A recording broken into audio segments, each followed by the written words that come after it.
Hi, this is Bino. I am an arborist and a tree climber specialist, and what I like to do on my channel is share tree climbing tips with beginners and experts. What I have planned today is to work on a question someone asked us: how to make a friction saver and use. That's what we're going to work on today. Let's get to it. Here we have a 32-inch friction saver. Now I'd say that if you really want a friction saver, it's probably better to buy. Because, you know, something like this size, the 32-inch, they go from around, $50 to 60. They're really nice because they got spliced ends. They're really streamlined. Or even the adjustable ones, they go from probably $70 up to $180.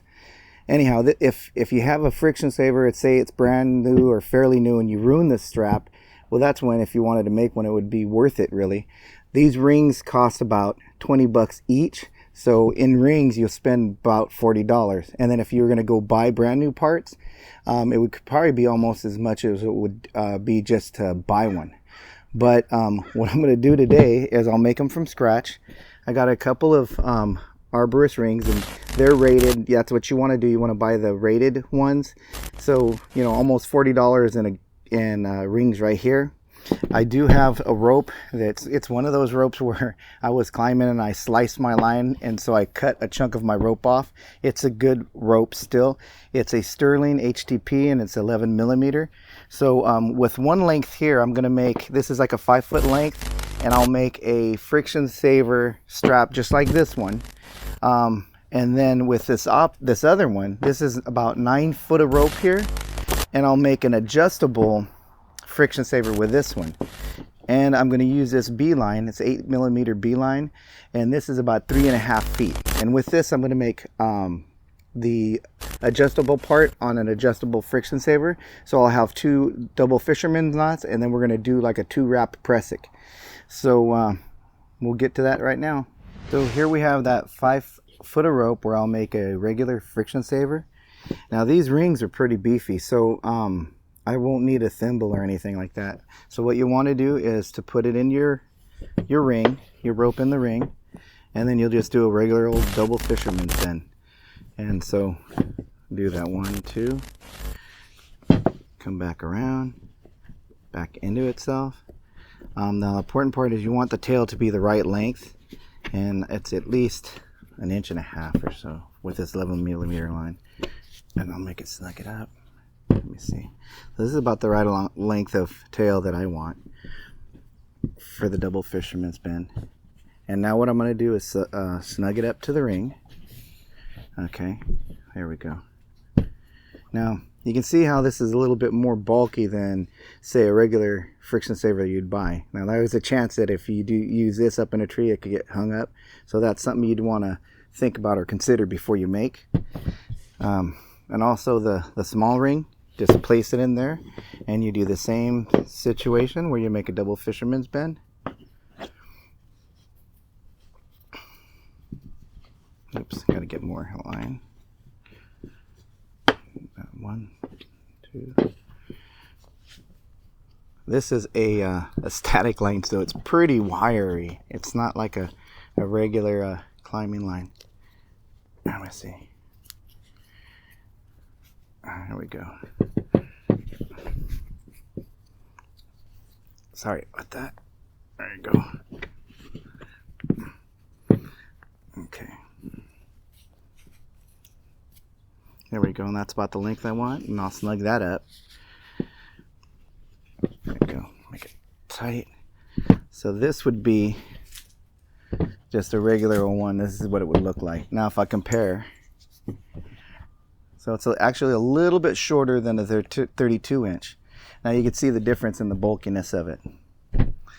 But anyhow, if you damaged your friction saver and you had this on hand, I mean, you could have a friction saver for really virtually no cost if you already had the parts. All right, let's get next to the adjustable one. So this is going to be the adjustable friction saver. I've already put a double fisherman's ring on this side. This piece of rope is about 9+ feet, and it's going to end up making a adjustable friction saver that's around 7 feet long. So when you're making the knots, they do chew up a lot of rope. What I'm going to do now is on the end of this line, so this is the large ring side, and on the opposite end, what I'm going to do is I'm going to use as my stopper a barrel knot. Let's see if I get it in the right spot here. So to do that, you'll wrap your rope 3 times. You go 1, 2, 3, and then you're going to feed it right back through and pull it tight. And you want to have at least a hand's width of rope at the end. And if you feel more comfortable, you can make it longer. This is what it's going to look like right here. Now this is going to be my stopper. Okay. So that's the stopper end of the friction saver. Now I'll set these 2 pieces off to the side. And now what I'm going to do is with this B-line, it's a 8mm B-line, and this is about 3.5 feet, I think. And I'm going to put it on my small ring. So same situation where you're going to do double fisherman's bend on the ring. So you do your wraps. Let's see if I can make it bigger. God darn it, my hand. There we go. There. And I'll shoot it through here. Make it tight. Now on this one, for me, as long as it's about as long as my index finger, that's where I want my tail to be. About the length of my index finger, and that's what that is. So then I'll snug that up. Okay. And now, so I'll put another double fisherman's in this ring, and I'll just make here go with the double fisherman again. So 1, 2. Let's make it longer. If you're somebody who doesn't feel comfortable with a double wrap Prusik, you'll need a longer line. And so that's about what I want for length of my cord, index finger size. Tighten it up, snug it, make it tight here. And now I'm going to snug it up against the ring right next to it. Alright, so now that I got these 2 pieces on the ring, pull it kind of snug. Now what I'm going to do is bring back the friction cord here, the friction saver, and then I'm going to do a 2 wrap Prusik on this line. So there's 1, and then 2.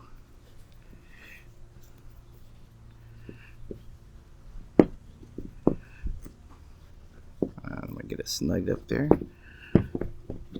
pull it tight. Yeah, there we go. Two wrap Prusik, snug it up. All right, now this will be my small end of my friction saver. I don't know if I have enough to make a 3 wrap. If you don't feel comfortable with a 2 wrap, you always get a little bit longer rope and then use a 3 wrap. So this is what it would look like. You see how it's a little bit bulky here, and these ends, well, this is not so bulky, but this end's kind of bulky. But this is what the adjustable one would look like. So next we're going to go out to the tree and show how to install it and go up a little and see how it works. So here we go. Now that I got it put together, what I did with the longer end is because we got a real short tree and we got a really small diameter branch that we're going to put it to, I put the excess kind of like a daisy chain on the end. And since it is a short tree, what we're going to do is put the shot bag through the big eye first. If I can get it through real quick. So when I throw in, I don't have to feed the line through the opposite end. Alrighty. So here we go. We got the shot bag line through the crotch that we're planning on using. So now what I'm going to do is walk over to the tree. So come over this way. And then I'm going to get this. I'm going to get the short end, the short ball, the short ring here, I mean, and I'm going to put it through the ring. Oops. I'll put it through the ring, and then I'm going to reattach the shot bag. I'll use the anchor slip again.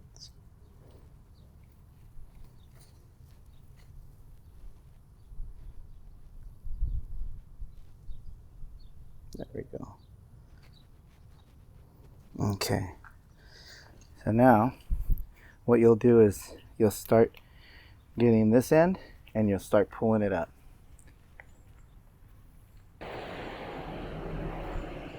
Good. Continue to pull till you get to the crotch, whip it through, and then drop it.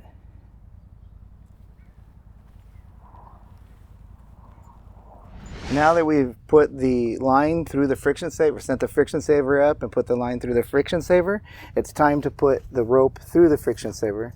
You'll do that by unhooking your line again.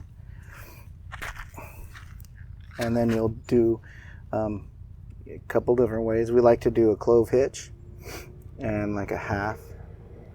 Do a clove in the line, and actually maybe I'll do another clove on top just so it doesn't slip out.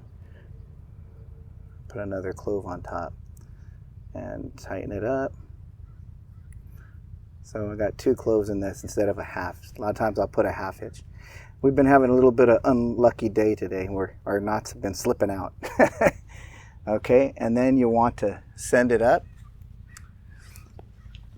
It'll go through the small hole and then in through the large hole. There we go. And then you bring it back down.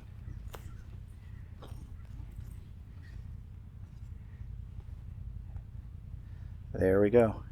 So now I'll set it to my belt and I'll see if that adjustable friction saver holds.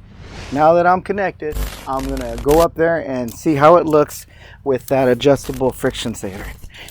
Okay, here we go.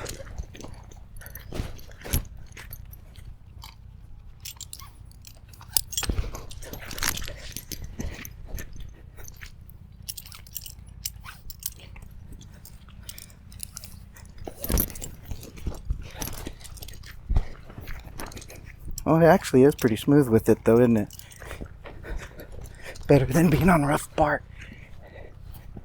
We'll see how good that 2-rep Prusik is holding.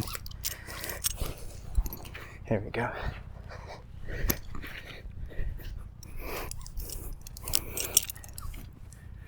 Yeah, there we go.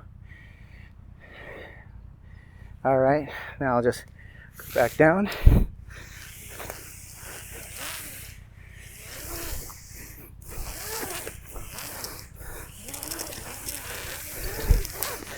All right, there you go.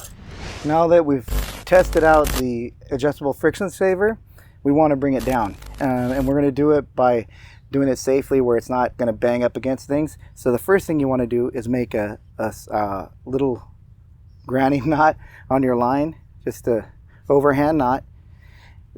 Remember that when we made the friction saver, the Prusik cord is a smaller ring. So we want to make sure this is going to go through the bigger ring and get stuck on the smaller ring. So after we get our small knot, put it on the line, we're going to go back to our shot bag line and we're going to put a half hitch. And we're going to go over that knot. I like to go over the knot because I don't want to get for it to slide off. So right now I'll only put 1 half hitch on here. I'll tie it up snug. And now what I'm going to do is feed this up through the top. And as I feed it through the top, what it should do is go through the big ring and get hung up on that small ring. Here we go. Right at that point, now I'll give it a little tug. And as I'm giving it a little tug, I'm going to hold the other shot bag line so when it comes out, it catches it. And now what I'm going to do, as it goes through, I'm going to pull it down. And as I'm bringing it down, it's going to save that friction saver, as I'm going to do it with control and just bring it all the way back down to the ground. There we go. Once you get it back down to the ground, you can just disconnect your granny knot or your overhand knot, your clove hitch, and now all you have to do is put everything away. There you go. An adjustable friction saver made from scratch. Using an HTP Sterling rope, French Prusik, and a couple of arborist rings, double fisherman's knot, and for our stopper knot, a barrel knot, you could use probably even a double fisherman's knot or even a figure 8 or your knot of your choice. Anyhow, it'd be a good thing to use if you're working on trees with wide open crotches. If it's a tight crotch, you might get stuck.